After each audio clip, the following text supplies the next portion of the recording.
अपने तन और मन पर पड़ता है। मैं जैसा बोलता हूँ आपका प्रभाव, आपके ये कान मेरे शब्दों को पकड़ते हैं और वे शब्द मन तक, बुद्धि तक, मन तक पहुँचते हैं। मन उसके अनुसार करने के लिए तैयार होता है। तो मन के ऊपर प्रभाव पड़ा, बुद्धि के ऊपर प्रभाव पड़ा कि जो मेरे शब्दों के साथ में आपके दिल दिमाग में अर्थ होना चाहिए वह रहा, वह आया। तो मन और बुद्धि के ऊपर आपके यानी कि किसी भी सुने जाने वाले शब्दों का प्रभाव पड़ता है।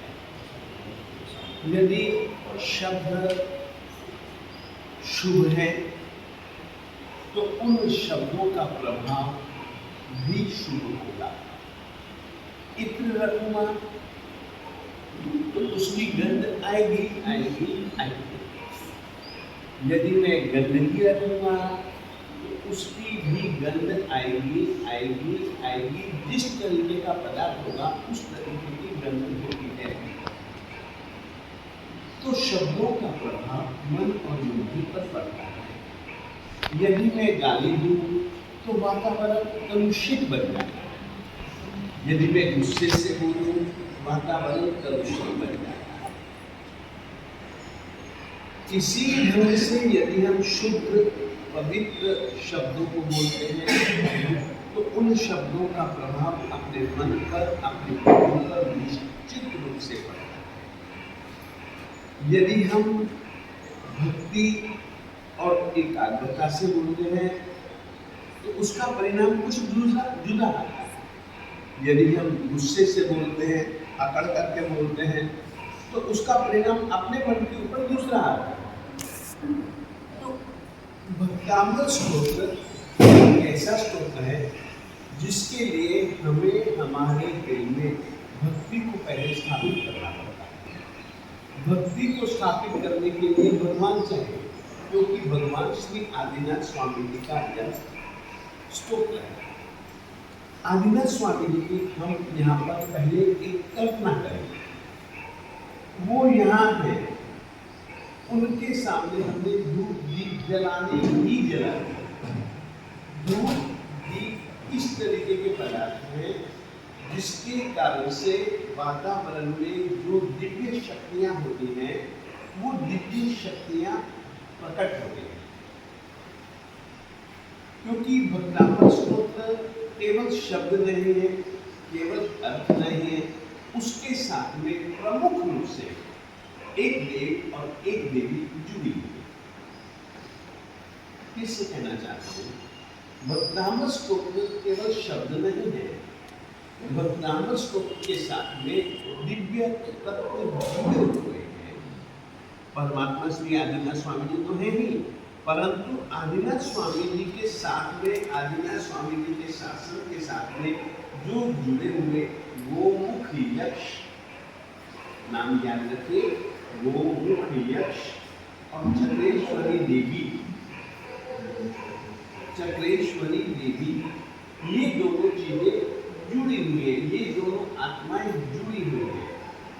जहाँ कहीं पर भी उनकी भक्ति होती है, जहाँ कहीं पर भी उनका स्तुति गुणगान होता है, पूजा होती है, महिमा गान होती है, तो वहाँ पर वे आते हैं। देखिए इनका क्या काम है। सबसे पहले वे बच्चन संति करानी, सम्मत समाहि करानी। ये शब्द केवल इन्हीं यानी कि जो यक्षदेव हैं और जो यक्षदेवियां हैं उन्हीं के लिए ये शब्द है। और उनके काम को ध्यान में रखते हुए, उनकी रुचि को ध्यान में रखते हुए, उनकी ब्यूटी को ध्यान में रखते हुए ये शब्द दिए गए। वेया बच्च दरानम, वेया बच्च यानी कि सेवा करने वाले, संति दरानम शांति करने वाले, सम्मत समाहि करानम जो सम्यक दृष्टि जीव है उनको समाधि। देखो आधि, व्याधि, उपाधि और समाधि। आधी यानी कि मन की पीड़ाएं, चिंताएं, मनोमन में न जाने क्या क्या अपने चलता रहता है, वो सब आधी कहलाता है अगर बुरा है तो। व्याधि यानी कि रोग, रोगों को तो अपन सब जन जानते हैं। उपाधि शरीर से संबंधित है, आधी व्याधि है। मन से संबंधित है, आधी है। फिर आता है उपाधि। तन और मन के लिए व्यक्ति ने बहुत कुछ बसा रखा, बहुत कुछ, ये घर, ये परिवार, ये दुकान, ये धंधा इत्यादि बहुत कुछ अपना जाल उसने फैला रखा है। उससे संबंधित कोई समस्या आती है तो वह उपाधि कहलाती है। समाधि जहां न तो आधि, न व्याधि, न उपाधि, केवल समाधि, यानी कि चित्त की, शरीर की समस्थिति, वह समाधि कहलाती है। अपन लोगों को इतना ख्याल रखना है, सम्मत दृष्टि समाधि कराना।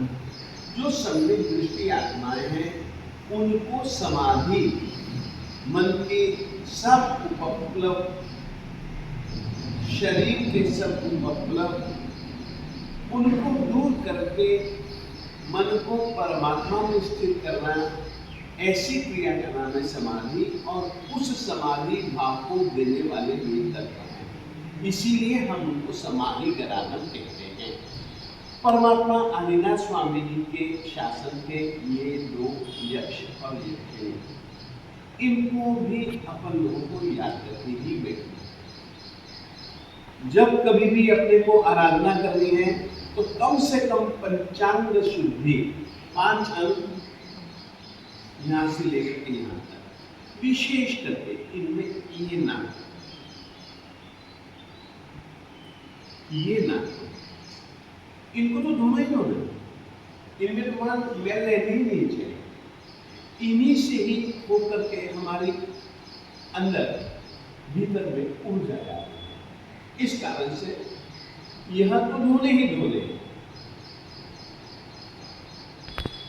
4, इसमें भी विशेष करके ना। अब ये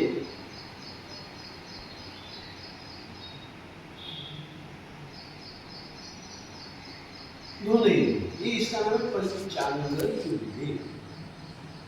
आचार्य की द्वितीय सूर्य होती, तो वहां पर भी हमारे लिए नियम पंचांग शुद्धि विधाय, यानी कि हमको पंचांग शुद्धि तो करनी ही करनी है, शोभा के लिए नहीं, परंतु ये एक आराधना से संबंधित एक प्रमुख नियम है कि ये शुद्धियां होंगी तो फिर हमारा आगे का प्रोग्राम थोड़ा सा शुद्धता के साथ चलता है।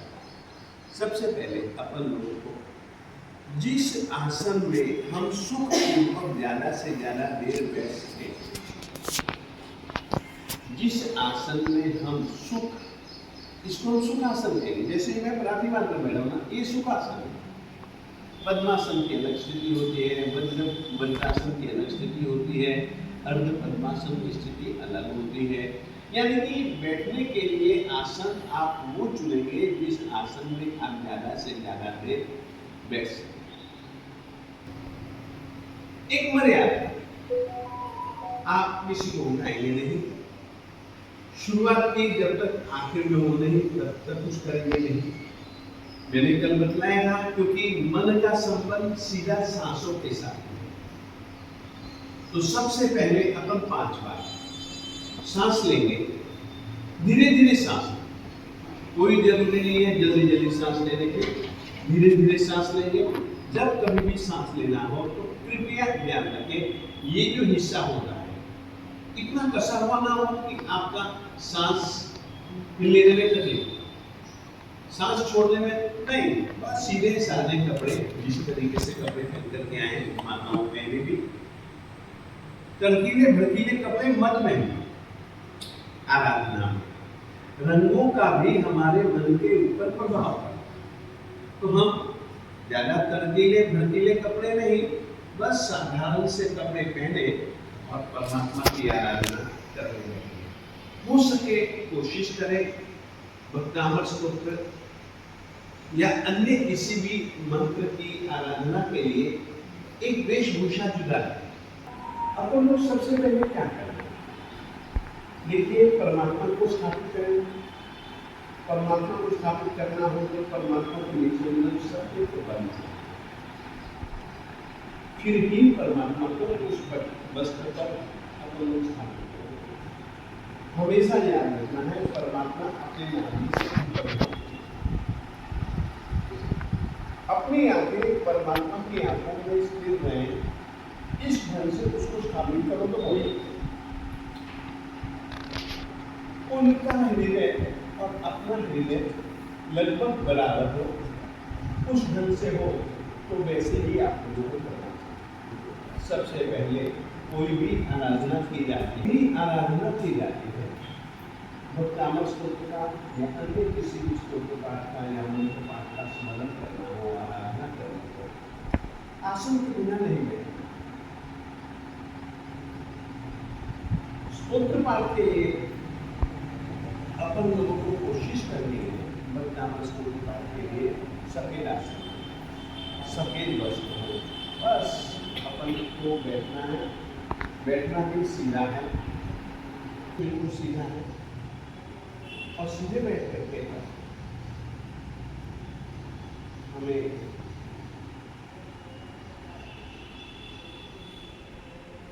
धीरे धीरे श्वास खींचना है, धीरे धीरे श्वास खींचना है, पेट में उसको भरना है, आंतरियों में उसको भरना है, धीमे धीमे भरना है और धीमे धीमे ही श्वास छोड़ना। अपन लोग लेने का प्रयास करेंगे।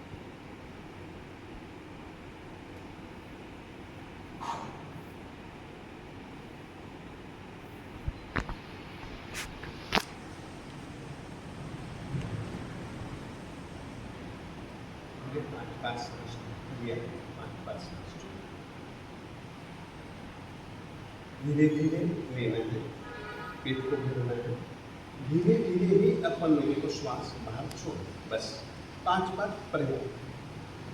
ठीक है, हो गया। अब अपन लोगों को ओम बोलना। ओम में इतना ख्याल रखें,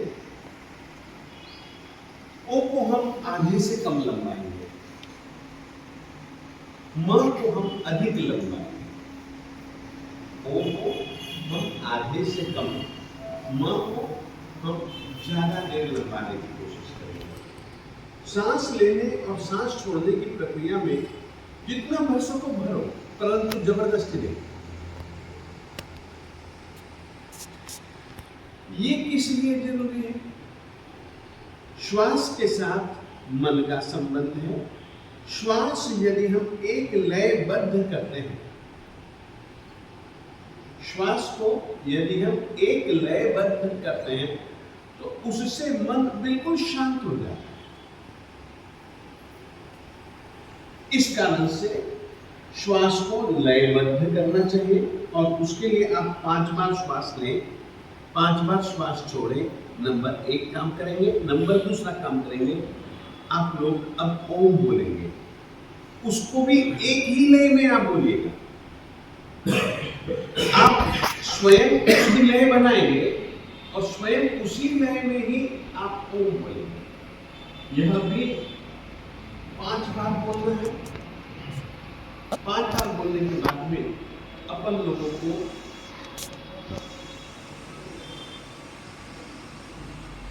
एक दो क्षण, एक दो पल विराम।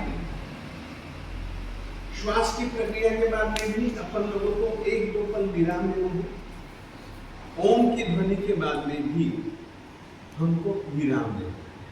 फिर ही उसके बाद में जो प्रक्रिया करनी है मैं आपको बताऊँ। देखिए, मैं मानता हूँ आज समय मैं ज़्यादा ले रहा हूँ, परंतु वो इसलिए जरूरी है कि अब आप लोगों से मेरी अपेक्षा रहेगी कि आप अपने संघ में ये प्रयोग करें।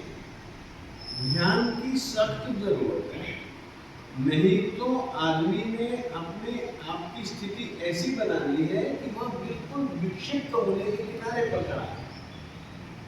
चिंताएं, दुख, परेशानियां और वह भी अधिकतर आप चिंताओं, दुखों, परेशानियों को देखोगे ना तो वो खुद आदमी ने ज्यादा पैदा की हुई है। ऐसी परेशानियां आप ज्यादा महसूस करें। तो हमको कुछ पल सबसे पहले प्रातः काल में परमात्मा के वचनामृत स्तोत्र के लिए निकालें। अब मैं ओम कैसे बोलना है आपको वो बंद करके दिखलाऊंगा। एक बार मैं बोलूंगा, फिर आप अपनी रीति से उसी रीति से बोलेंगे।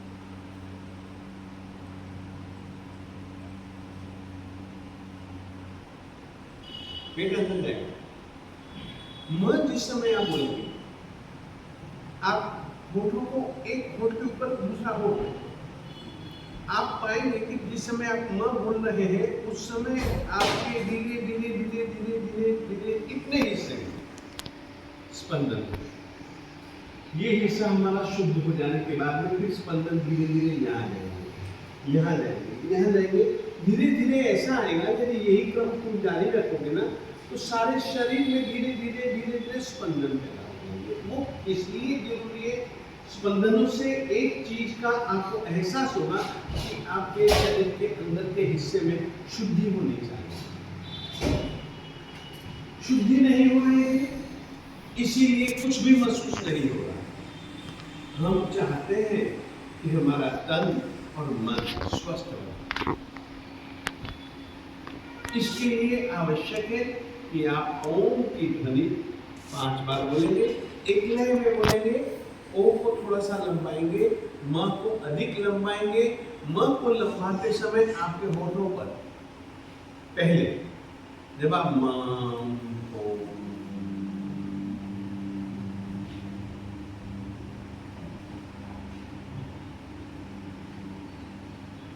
जब बोलेंगे तो म के माध्यम से जो श्वास आपका निकल रहा है ना, वो श्वास यहाँ पर स्पंदन पैदा करेगा ही करेगा। यहाँ फिर धीरे से आप यहाँ जाएंगे, गालों पर जाएंगे, फिर धीरे धीरे से आपके ये जो जिसको अपन लोग कहते हैं बुद्धि तंत्र, ये सब कुछ आपका धीरे धीरे शुद्धिकरण होगा।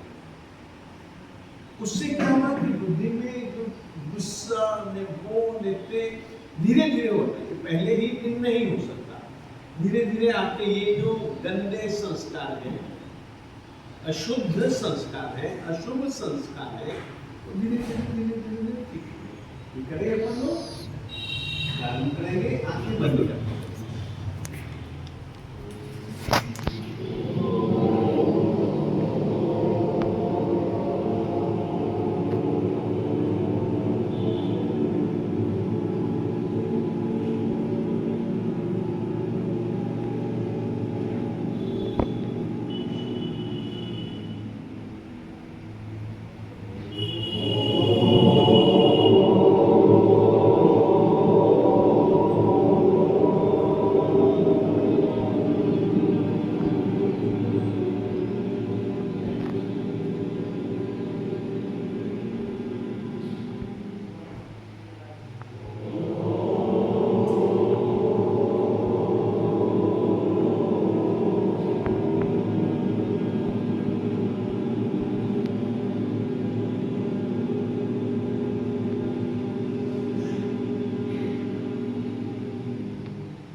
बस इसमें थोड़ी सी जो गलती है वो मैं आप लोगों को बताऊं। नदी में है, पानी भरा हुआ, मैं जाता हूँ लोटा लेकर पानी पीना है मुझको, यूं किया मैंने। तो जब आप यूं पानी भरने के लिए लोटे को करेंगे ना, धीरे से क्या होगा, लोटे में पानी भर जाए। आपको लगेगा कि जहां पर लोटा पड़ा है ना, जहां पर मैंने दबा करके रखा है वो जगह खाली, और जैसे ही आप उसको ऊपर उठाएंगे वो जगह पानी से भर जाती है, खड्डा भर जाता है। कृपया आपको यह ही समझना है कि जिस समय आप श्वास ले रहे हैं और श्वास छोड़ रहे हैं, वैसा नहीं करना है। आपको फिर से धीरे से श्वास लेना है, भरना है, फिर आपको बोलना है। जैसे कि मैं करता हूं, एक बार पहले श्वास ले,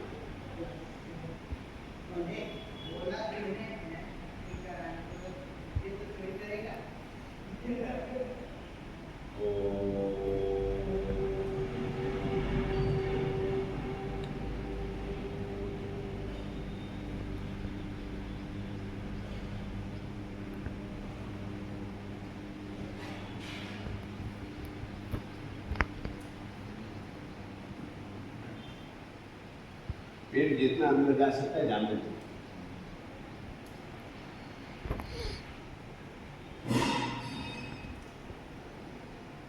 मेरे श्वास छोड़ो, फिर से अब मैं श्वास ले रहा हूं।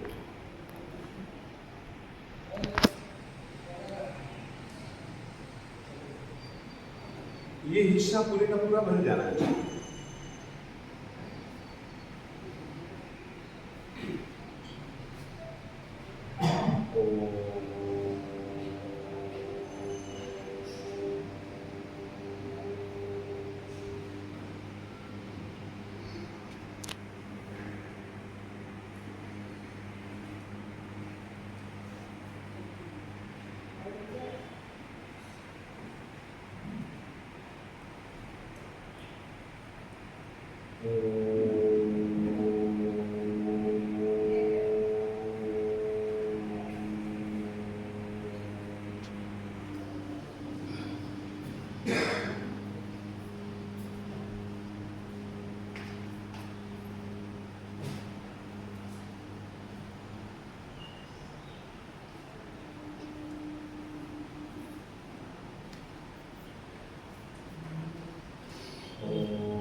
यानी कि श्वास पूरा करने के बाद रुकेंगे, श्वास लेंगे, फिर श्वास छोड़ेंगे। बीच में श्वास भरना भी है धीरे धीरे, ऐसे नहीं भरना है।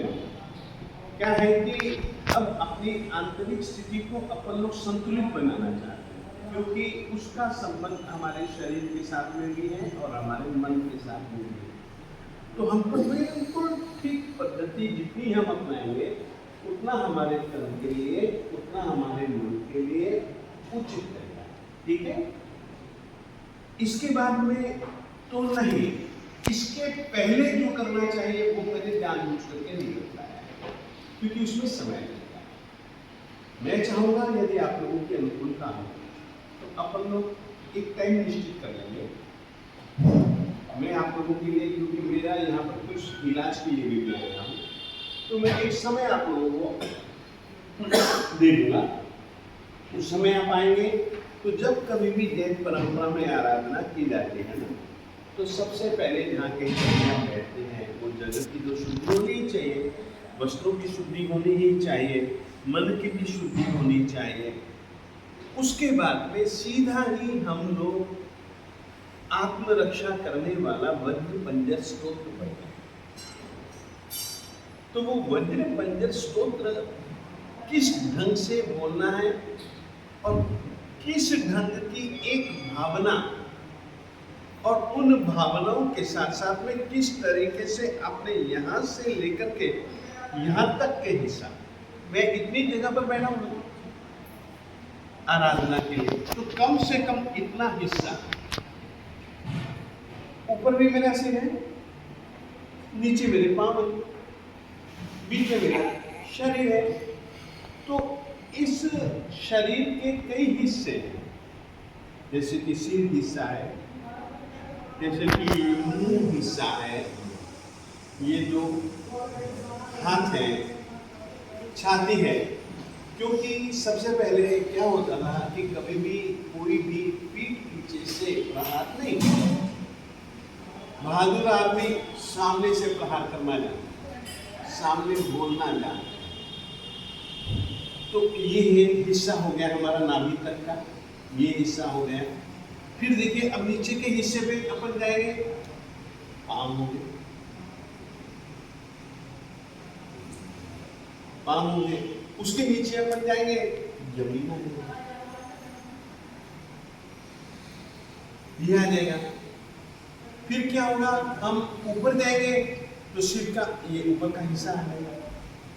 तो यानी कि इस यहाँ से लेकर के आपने स्वयं के शरीर के हिस्से इत्यादि की सुरक्षा के लिए नव पदों को, नमस्कार महामंत्र के नव पदों को यहाँ पर स्थापित करना है। यहाँ पर नमो अर्यंता, यहाँ नमो सिद्धान, ये नमो आयर्यान,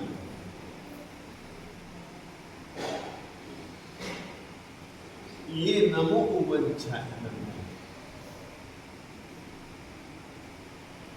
नमो लोहे सब्बसाहो, केशव पंचनमकारो सब नमो लोहे सब्बसाहो, नमो उसके प्राणेश्वरी केशव पंचनमकारो शिला। जहां पर आप बैठे हैं उसका निचला हिस्सा शिला कहलाता है। शिला वज्रमयी द्रव्य सब पावक पनासनो। अब सीधा अपन लोग ऊपर आ जाएंगे, ये एक किला है, वप है। फिर कभी भी किले को देखो सुरक्षा के लिए, तो किले के चारों तरफ खाई होती थी।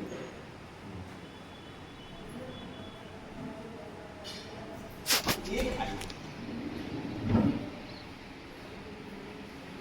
अब तोता अंदर है,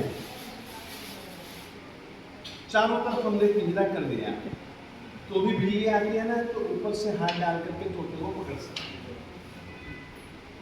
तो हम उसके ऊपर भी एक ढक्कन लगाते हैं, तो ये ढक्कन और ये ढक्कन हो गया। तो इस ढंग से शरीर की रक्षा, मन की सुरक्षा करनी, यह एक आवश्यक होता है। इसको कहते हैं वज्र पंजर स्तोत्र, आत्मरक्षा कर वज्र पंजर स्तोत्र, आत्मा की, स्वयं के शरीर की सुरक्षा करने वाला वज्र, वज्र के पिंजरा। ये इस तरीके से अपने को शरीर की सुरक्षा करनी चाहिए। अब अपन लोगों ने ओम बोल दिया, फिर हमेशा याद रखिए वक्तामर स्तोत्र एक लय पूर्वक का स्तोत्र है, और उस लय का नाम है वसंत तिल का छंद। वसंत तिल का छंद सचमुच में न वक्त जिसे बोला जाता है, बस एक मध्यम स्वर में मगर एक लहर सी बन जानी चाहिए। अपन लोगों को हाथ जोड़ करके ज्यादा देर नहीं बोल सकते अपन लोग, अभी अपना अभ्यास नहीं है। अपन लोग इस तरीके से बैठे, चाहो ज्ञान मुद्रा में बैठो, इस ढंग से बैठ करके परमात्मा को अपनी आंखों से देखते हुए बंद करके भी अपन लोग परमात्मा का स्तोत्र का पाठ करेंगे। जिसको आता है वे बोलेंगे, जिसको नहीं आता है वे आंखें बंद रखे हुए ही निश्चिंत होकर के सुनेंगे। ध्वनि की तरंगों का स्पर्श होना चाहिए एक दूसरे के शरीर से, इस ढंग से बैठेंगे।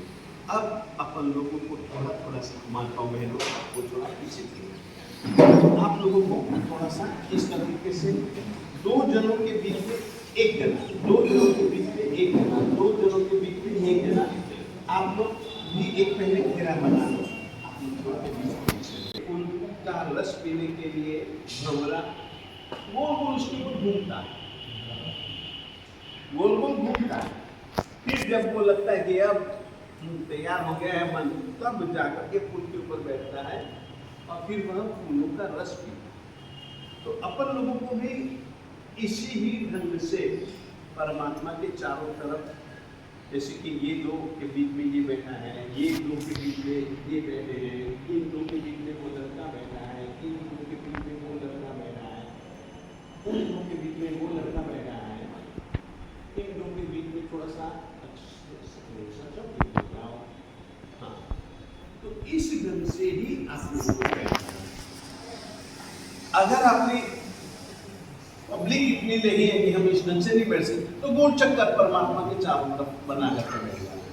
एक दूसरे के अंग के साथ किसी का भी अंग स्पर्श नहीं करना चाहिए, किसी के भी अंग का स्पर्श एक दूसरे के किसी के भी अंग के साथ में नहीं होना चाहिए।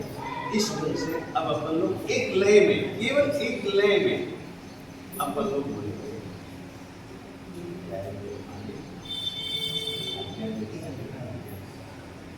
हमेशा याद रखिए, मांगा इससे नहीं जाएगा, मांगा इससे नहीं जाएगा।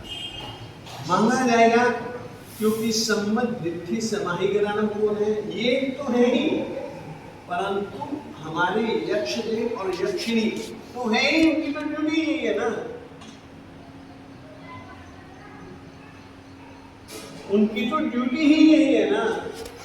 हमको कुछ भी मांगना है, हम इनको तो इतने ही करें कि आप थोड़ा सा उनको इशारा कर दीजिए, परंतु जो कुछ मांग करनी है वो उनके सामने हम सीधा इनके सामने रखते हैं, वो प्रक्रिया ही गलत है, वो प्रक्रिया ही गलत है। प्रक्रिया ही यही है कि इसीलिए ही आप पाएंगे परमात्मा के साथ में यक्ष यक्षिणी रहते ही रहते।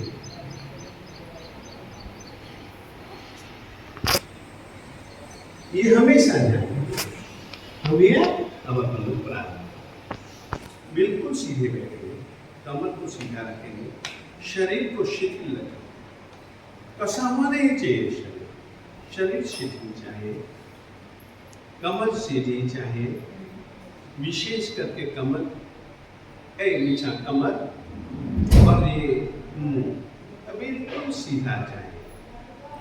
और अपन लोग बहुत भक्तिपूर्वक शब्द बोलेंगे, एक लय से बोलेंगे। शुरुआत से लय जो बनाई वही लय आखिर तक रहेगा, ठीक है। आज इतना ही भैया, मैंने आपको थोड़ा सा समझाया। धीरे धीरे धीरे धीरे मैं इस विषय को भी अपने चैनल पर रखने वाला हूँ। संदेश चैनल तो होगी ही होगी, दूसरी भी कोई चैनल हो सकती है, उस पर भी ये सब कुछ रहेगा। तो जब कभी भी आप कुछ सुनना चाहो, अभी तो मैं भक्तामृत स्तोत्र को लेकर के केवल संदेश चैनल पर ये विषय देता हूँ।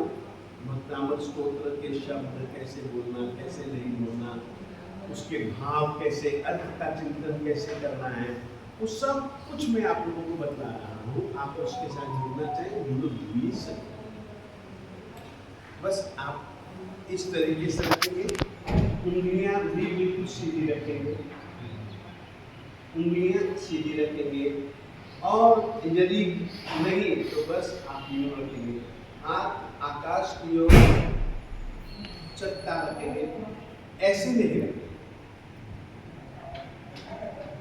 ऐसे नहीं रखेंगे, ऐसे प्रारंभ करते हैं। जिनको आता है वे शब्द साथ में बोलेंगे, जिनको नहीं आता है वे आंखें बंद रखेंगे और शब्दों को स्पर्श अपने शरीर के साथ में होने देंगे। इतना ही ध्यान रखेंगे। जय मेरे को निश्चित रूप से याद करना है तो गुरुदेव श्रीमद विजयानंद स्वामी महाराज की जय।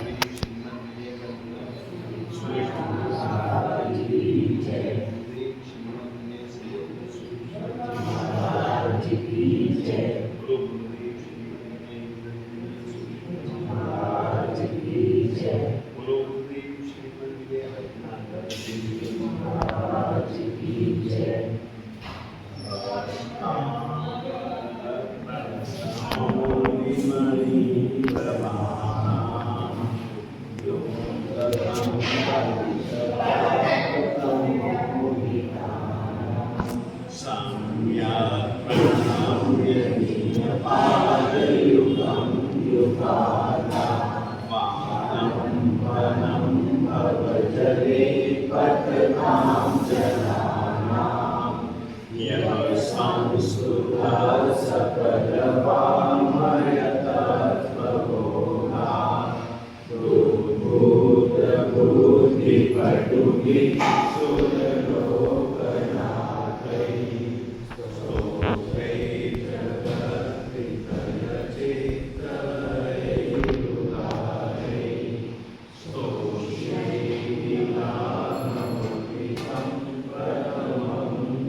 नाभ्यद्भुतं भुवनभूषणम्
नमः श्रीकलामलभूषणाय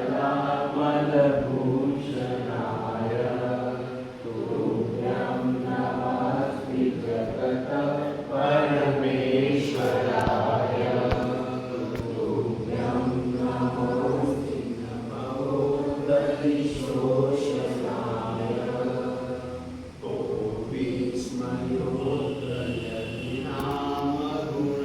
विस्मयोदयनामगुणैरशेषे मां सांस्कृतोदिप्रकाशकयामि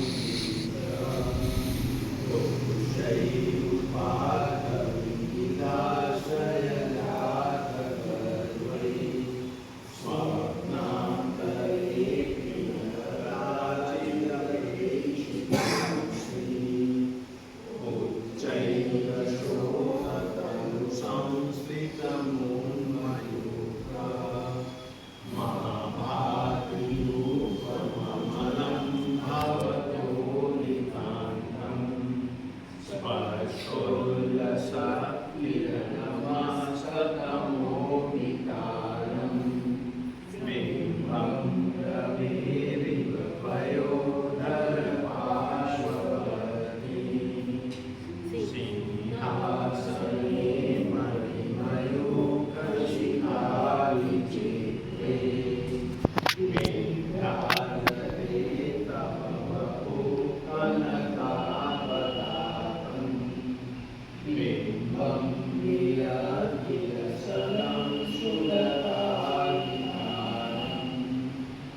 तरंग शिखर स्थित ज्ञान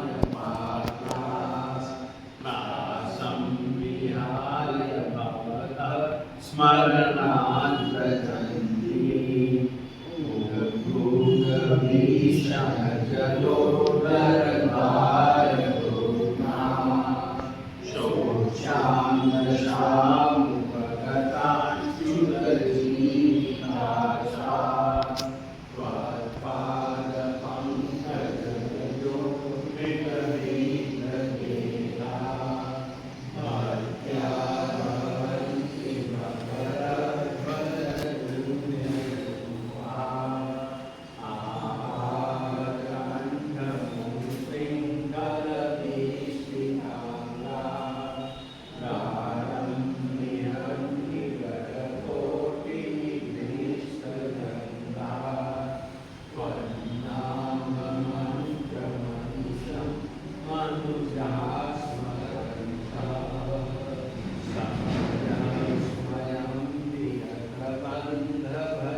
कोई चिंता नहीं, यही हो जाएंगे, बस ये सब कुछ होगा। और वैसे आप लोगों को कहूँ आपके आपके कारण यह है कि अभी तक शरीर खुला ही नहीं, तो धीरे धीरे ये जो है ना, अब जैसे मैंने बोला ठीक है, निश्चित रूप से मेरी आगे जो भी मैं घूमता फिरता नहीं हो रहा है, तो बस इसको थोड़ा सा